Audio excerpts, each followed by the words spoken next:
it's always the people that you most expect who commit these crimes. It's always the weirdos. It's always the demented folks, the perverted folks, the people that are into, anything from Satanism to a perversion of sex. Like, it's always the people you most expect. When they say you can't judge a book by your cover, I always laugh and say, yeah, oftentimes you can. Let me read to you this list of violent individuals who have committed just the most heinous acts of violence in the course. You're going to recognize the names of these people, and they're all associated with the furry ideology, the subculture of the transgender ideology. Robert Westman. You remember Robert Westman? He was the young man, 23 years old, who opened fire at the Minneapolis Catholic school. What was that, 3 months ago? In August of 2025, killing 2 children, injuring 17 others. He then shot himself.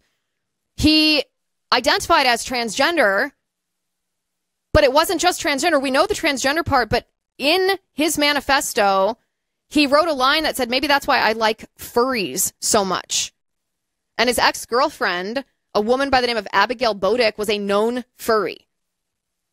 We know the transgender ideology is inherently violent. I've been warning this for years. I've been saying, listen, the transgender ideology is not just an assault on the body, mind, and spirit of these young people. It's not just medical malpractice. It is an effort to turn these vulnerable youth into essentially suicide bombers, kamikazes for the Marxist ideology. That is true. But there is an additional element, this furry subculture. This deviant sexual fetish is a common denominator among so many of these. Tyler Robinson, the alleged assassin of Charlie Kirk, again, September 10th, 2025. He had a documented furry fixation. He watched furry porn and posted furry-related memes. There were even the words engraved on the bullets that he fired had furry-related memes on them. Not just captured by the transgender ideology, but specifically a participant in the furry sexual fetish. And then, of course, Thomas Crooks now revealed that the Trump would-be assassin. They, them pronouns on DeviantArt. DeviantArt, which is a common place for furry fetish art. He also posted and favorited a lot of this furry fetish art alongside his violent content. Benjamin Smith.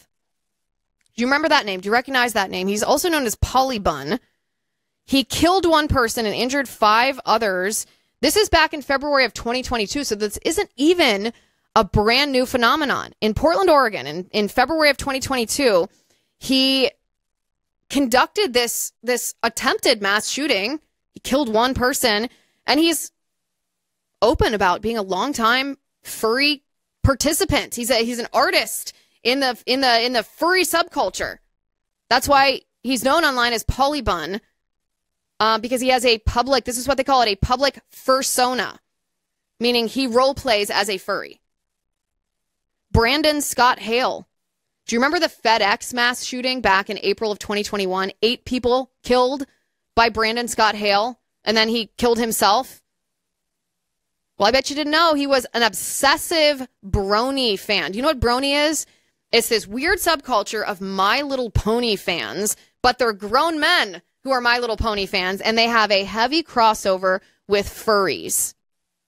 In Brandon Scott Hale's suicide note, he said he wished to be reunited with Applejack in the afterlife. Applejack is a character on the My Little Pony series. Again, heavy crossover with the furry fetish. Peyton Gendron. Do you remember Peyton Gendron? The Buffalo shooter from 2022 who killed 10 people and wounded 3 others. Remember how we were, the mainstream media tried to convince us that Peyton Gendron was like a Trump supporter? Peyton Gendron viewed furry porn. That was in his browser history. In these browser history. And then Wes Rowley.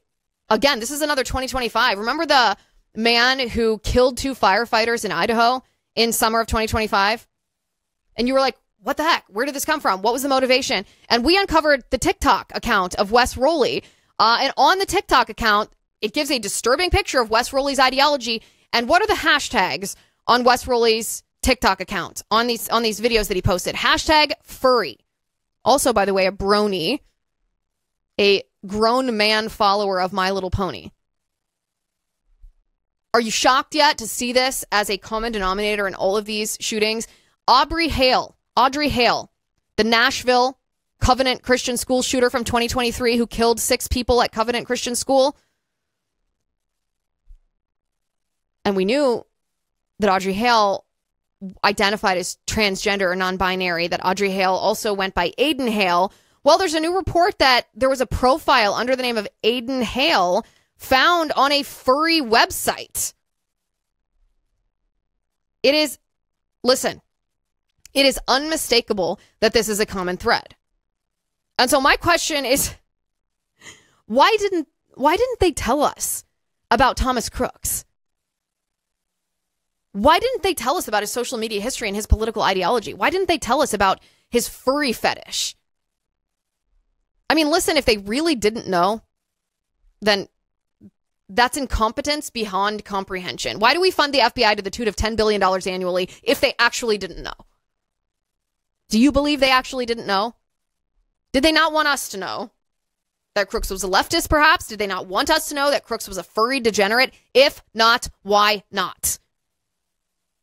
You know, we can sit here and say it's always the people you most expect. It's always these degenerate perverts and their weirdo fetishes.